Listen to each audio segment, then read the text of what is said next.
Picture this scenario. A guy picks up his girlfriend's phone to check the time or change the music and stumbles upon active dating apps. What is her reaction? Shock? Shame? Apologies?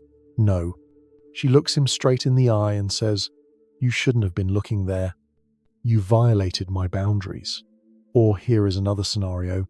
He accidentally finds out she is actively texting her ex, discussing their past nights together. Her response? "You're acting like a control freak. You're suffocating me with your jealousy." He catches her in a direct, obvious lie, confirmed by facts. Her argument? "Why don't you trust me? The problem isn't the lie, it's your trust issues." This has long gone beyond classic gaslighting. It has become standard operating procedure. Welcome to the reality of relationships in 2026, where the concept of accountability died and was buried, and every collision with the truth turns into an Olympic performance in mental gymnastics. The level of accountability avoidance when a woman is caught red-handed today is simply breathtaking. Let me tell you the story of an acquaintance of mine, Michael. He came home early from a business trip, wanting to surprise her, and the surprise worked, but not for her. He found his girlfriend in bed with another man. Do you know what she said to him in the first 5 minutes? "It's not what you think." And then, without letting him get a word in, "You drove me to this yourself. If you had paid more attention to me, this wouldn't have happened. And actually, you are traumatizing me by yelling right now." Think about that. In 5 minutes, she went from a person caught cheating to a victim of his emotional abuse, simply because he was upset about the fact of the cheating. The pattern is always the same. As soon as she is caught doing something wrong, the script instantly flips. "Yes, I lied, but you created an atmosphere where I was afraid to tell the truth. Yes, I cheated, but you weren't meeting my emotional needs. Yes, I spent our savings, but money shouldn't matter if there is love." The mental pirouettes required to avoid the simple phrase, "I was wrong," deserve gold medals. Using social and legal institutions as a pressure tool has become the default strategy.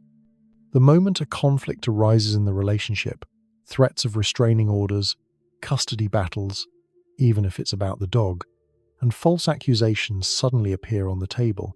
Double standards in modern relationships are so normalized that if you point them out, you automatically become the villain.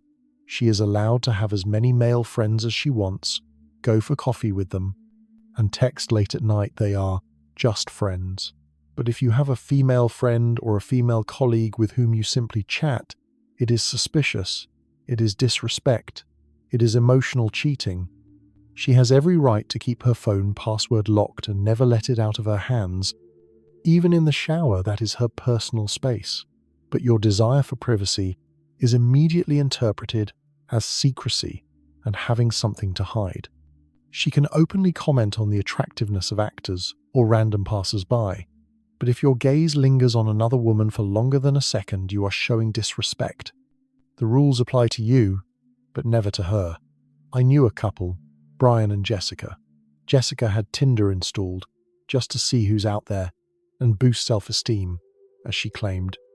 But when she saw that Brian liked a photo of his female colleague from her vacation on Instagram, a normal photo, nothing provocative, she threw a scandal of planetary proportions.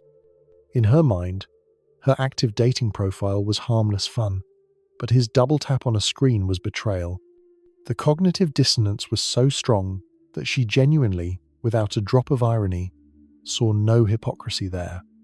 Emotional control has mutated and become truly virtuoso. Today we live in a reality where absolutely any action can be requalified as emotional cheating. You went to the dentist and checked the box, single on the form, because legally you don't have a ring on your finger? To her, that is not following formalities, but a public denial of your union. You don't post joint stories every Friday. It means you are hiding her from other women and are ashamed of your choice. You just need a couple of hours of silence in the garage or office to recharge after a hard week. You are accused of emotional escape and abandoning your partner in need. Any normal, boring human action is now viewed through the prism of presumption of guilt. The story of one of my clients, Steve, perfectly illustrates this absurdity. His girlfriend decided to conduct an archaeological dig in his desk and found an old emergency contact form from work. The paper had been lying there for 3 years. It was filled out long before they first met. In the box, who to call in case of emergency, his mum was listed. It would seem this is just an old document that was forgotten and not thrown away, but for her, it became irrefutable evidence. She threw a massive tantrum, claiming this paper was proof that he subconsciously doesn't view her as his main person and doesn't plan a future with her. The fact that 3 years ago he didn't even know she existed was discarded as irrelevant. Ordinary bureaucratic laziness turned into a 3-day marathon of relationship analysis regarding his fear of commitment, the ability to take a dry, lifeless fact and turn it into emotional shrapnel that wounds both of you is, unfortunately, the true dark art of modernity. The expectation of privilege without any reciprocity is simply staggering. They want to receive all the bonuses of the status of wife or serious girlfriend, your attention, your time, your resources, complete loyalty. But at the same time, they want to maintain the behavior of a single woman.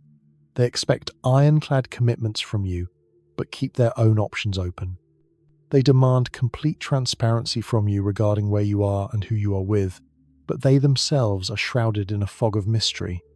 They want traditional provision, like in the 1950 seconds, but with the level of independence and feminism of 2026, this is not a relationship.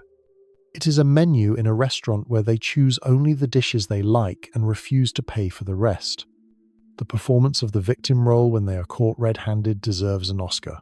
Phone full of flirtation with colleagues? You violated my personal space. How could you? Active profile on a dating site? I just forgot to delete it. Why are you making a mountain out of a molehill? Caught in a blatant lie? You are attacking me. I feel cornered. The speed at which they transform from aggressor to innocent lamb breaks the laws of physics. Using anger to distract attention from their behavior is a textbook classic. You try to talk about something serious, for example, the budget or where she was last night. And suddenly, a minute later, you are already justifying yourself for loading the dishwasher incorrectly 3 weeks ago. You present evidence of her lie, and the conversation suddenly shifts to how you forgot to wish her cousin a happy birthday last year. The original problem, real and serious, gets buried under a mountain of manufactured outrage over completely irrelevant things. I watched this happen in real time during a session with a couple. The husband, David, tried to bring up the topic of her emotional connection with a co-worker. 10 minutes later, he was already apologizing for not praising her mum's cooking enough at Thanksgiving 2 years ago. The session ended with him feeling like a guilty nobody, while her texting with the colleague remained an untouched topic. This is a masterclass in manipulation. Conditional love, based solely on benefit, becomes transparent if you take off the rose-colored glasses. As long as you provide value, pay the bills, take her on vacation, buy gifts, solve problems, you are amazing. You are the one. But the second you set boundaries, when you have your own needs, or you simply stop providing resources at the previous level, you instantly become selfish. You've changed. You're not the man I fell in love with. The truth is that the love was never directed at you as a person. The love was directed at what you provide. Public sympathy instead of honest dialogue is the modern trend. Every conflict in a relationship immediately becomes a post on social media. Mysterious stories with the text, "going through a lot right now," or quotes about strong women and weak men gather hundreds of supportive comments. At the same time, naturally, it is omitted that this lot is the direct consequence of her own actions. They use the crowd to validate their bad behavior. The jury of social media is always on the side of the storyteller. She writes a post about feeling unappreciated, forgetting to mention she hasn't contributed a cent to the family budget in the last 6 months. She writes about trust issues, not clarifying that she was the one who cheated. She writes about emotional pressure, not saying that the pressure consisted of your request to stop texting her ex. The comments section turns into an echo chamber, where she is told she is a queen and right about everything. Possessiveness without commitment is the highest form of this new entitlement. They want to control who you see, what you do, where you go, but refuse to officially confirm the relationship status. They want to receive all the benefits of a relationship while maintaining the status of it's complicated or single. This is not partnership. This is ownership without responsibility.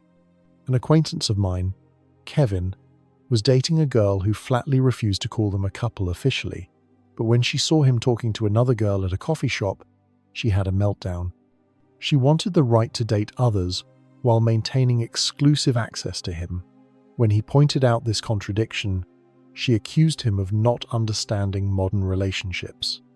The expectation that a man is responsible for absolutely everything is simply exhausting. Is she in a bad mood? It's your job to fix it. Did she make a bad choice? It's your job to handle the consequences. Does she have problems at work? It's your fault for not supporting her enough. Drama in her family? You should have prevented it. Men are held responsible for things they cannot control, while she takes responsibility for nothing, even for what she caused directly. Disrespect for simple logic drives one crazy. Facts, documents, timelines, text messages, all of this is discarded if it doesn't align with her emotional narrative. You show receipts proving she is wrong. Response? You are too obsessed with details. You present screenshots. Response? Why are you keeping a dossier? That's not normal. Logic itself becomes the enemy because it threatens her victim status. There was a case where a woman accused a guy of financial abuse for not paying off her credit card debt. When it turned out the debt was accumulated before they met, her argument was genius. If you really loved me, the timing of the debt wouldn't matter. Complete disregard for reality in favor of manipulation. Dependency on external approval has created monsters. Every thought, feeling, and experience requires an external stamp of quality. They don't know if they are happy until Instagram confirms it with likes. They don't know if they are right in an argument until followers agree. They have outsourced their sense of self to strangers on the internet who only know a carefully edited version of events. Using shame as a weapon against any male question is the default setting. Ask why she came home at 4 a.m. You are insecure. Question the inconsistencies in her story. You are an abuser and controlling. Want to discuss relationship problems? You are toxic. Any legitimate concern is requalified as a defect in your character. The man becomes the problem simply because he noticed the problem. Attacks on masculinity are particularly vicious. A real man wouldn't pay attention to that. A real man would trust me blindly. A real man would handle this silently. They define masculinity as the ability to silently swallow. Whatever treatment they dish out to you, standing up for yourself isn't masculine. It's a fragile ego. Having boundaries isn't strength. It's weakness. They redefine strength as submission to their will. Entitlement as a driver of conflict is a constant pattern. Every fight, every problem stems from their belief that they deserve something they haven't earned. They deserve trust while being untrustworthy. They deserve loyalty while being disloyal. They deserve respect while showing disrespect. The gap between what they think they deserve and what they actually are creates endless conflict. A perfect example: a girl demanded her boyfriend buy her a car because partners do that. She didn't work, didn't contribute to bills, she didn't even have a license. But in her mind, the very fact of being in a relationship gave her the right to a vehicle. When he refused, she wrote a post about living with a broke man who doesn't value her. The confidence in her right to other people's resources is limitless. Emotional blackmail tactics have evolved and become frighteningly precise. They know perfectly well which buttons to push and which of your hidden complexes to exploit to get their way. Maybe I should find someone who will truly appreciate me. My ex would never have done that. He was a gentleman. I guess you just don't love me since you're denying me this. Understand, this is not an expression of feelings or an attempt at dialogue. This is a high-precision, emotional weapon designed with the sole purpose of breaking your resistance, inducing guilt, and forcing you to submit. The projection game is stronger than ever. The mechanism works flawlessly. Whatever they are guilty of themselves, they will immediately accuse you of it to seize the initiative. Does she accuse you of cheating out of nowhere? Check her phone. Does she call you a liar?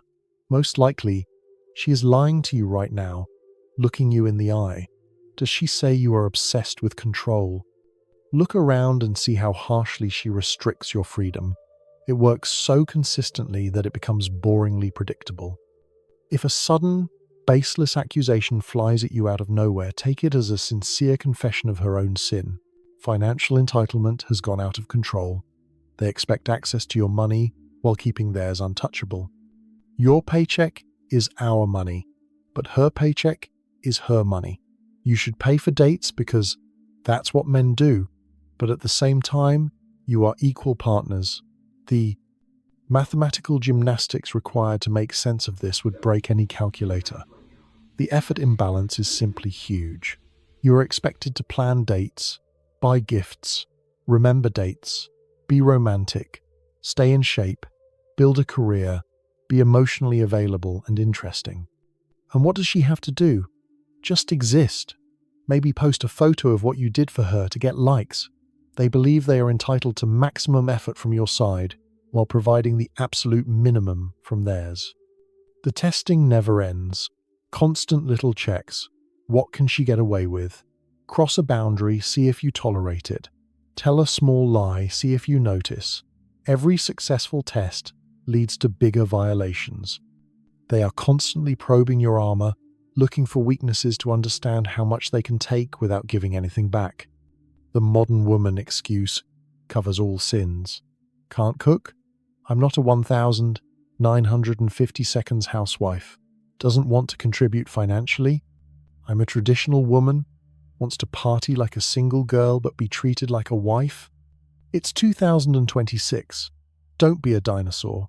They choose convenient pieces from traditionalism and feminism, creating a hybrid that works only in their favor. The gratitude deficit is real. Nothing you do is ever enough, and what you have done is forgotten instantly. You can move mountains, and they will complain about the dust that was raised. Save their life, and they will criticize exactly how you carried them. The expectation of perfection from you, while providing mediocrity from their side, is the norm. Comparison never stops. You are constantly compared to the highlight reels of every other man in the world. Her friend's boyfriend bought flowers. Why didn't you? Her sister's husband earns more. Why don't you? Some guy on TikTok pulled off a surprise. What about you? You are not competing with other real men. You are competing with an aggregate fantasy compiled from the best moments of other people's lives. The permanence of their feelings versus the flexibility of their commitments is striking. Their feelings are carved in stone and must be revered as a shrine. But their commitments are written in sand and change depending on mood, weather, or convenience. You must respect their momentary emotions, while they can ignore years of your investments. The happiness ultimatum is the peak of entitlement. The phrase, "I'm just not happy," becomes the justification for any behavior. Cheating, lying, leaving the family, destroying a home, everything is justified by the pursuit of happiness. Your happiness doesn't matter. The children's stability, secondary. The right to personal happiness at everyone else's expense is the motto of 2026. Creating conflict for attention is predictable. When everything is too calm, they get bored. When you are too focused on work or hobbies, a crisis suddenly arises. They need your attention on demand.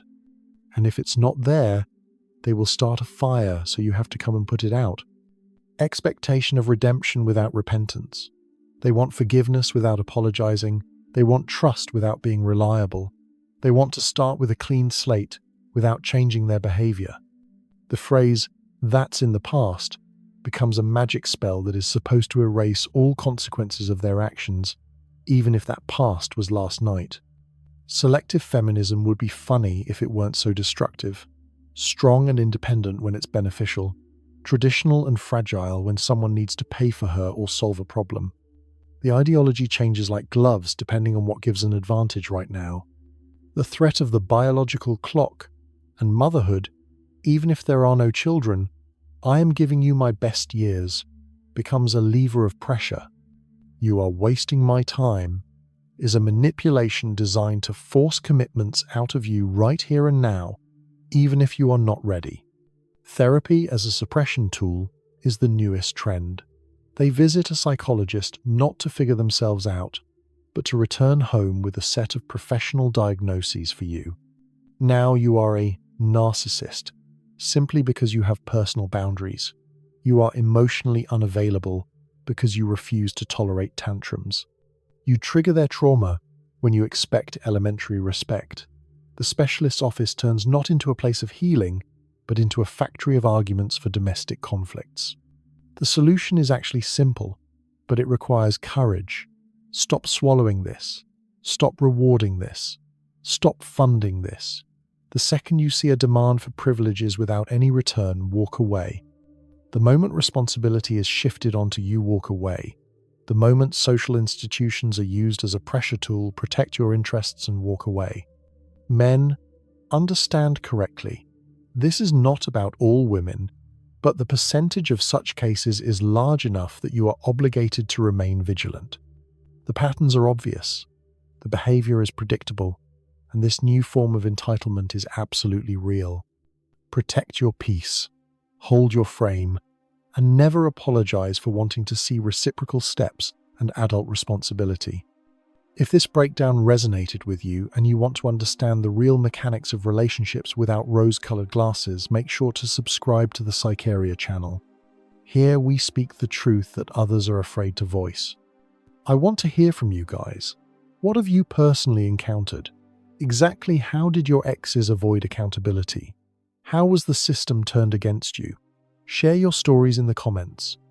The epidemic of irresponsibility of 2026 must be documented and exposed, one story at a time.